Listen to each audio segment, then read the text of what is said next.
کی ہوں جو آج فلسطین میں ہو رہا ہے، جو آج کشمیر میں ہو رہا ہے.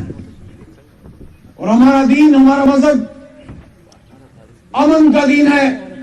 ہمارے آپ کے نبی پاک حضرت محمد صلی اللہ علیہ وآلہ وسلم کی تاریخ جب قرآن عظیم الشان میں ہوتی ہے تو رحمت للعالمین ان کو خطاب ملتا ہے، رحمت للمسلمین صرف نہیں ہے.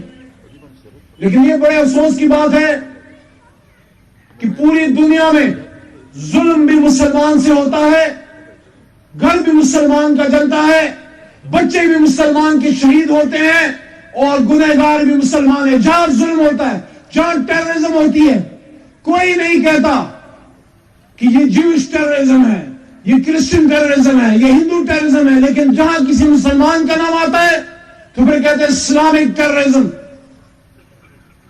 ایک زمانے سے ایسی لیڈرشپ کی ضرورت تھی کہ وہ دنیا سے انگیج کرے، وہ معذرت خواہانہ رویہ نہ اپنائے، نہ اپولوجیٹک ہو، بلکہ ان کی آنکھوں میں آنکھیں ڈال کے ان سے انگیج کرے، بتائے کہ مسئلہ ہے کدھر، کیا مسئلہ ہے.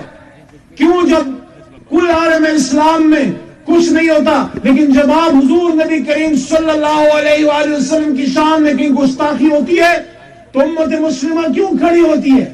کیا یہ خدا نہ خاصا دہشت گرد ہے؟ نہیں، ان کی محبت ہے اپنے نبی پاک صلی اللہ علیہ وسلم سے. اور یہ بات یہاں سے پاکستان کے وزیر اعظم جناب عمران خان صاحب لے کے گئے اور اقوام متحدہ میں، بجائے اس کے کہ وہاں لانگ تان کرتے، ایسی بات کرتے جس سے مغرب میں، مشرق میں یا اسلام میں اور غیر اسلام دنیا میں فاصلے مزید بڑھتے، انہوں نے اس کنفیوژن کو ختم کیا، ان سے انگیج کیا اور بتایا کہ جب ڈنمارک میں رسالت کے خلاف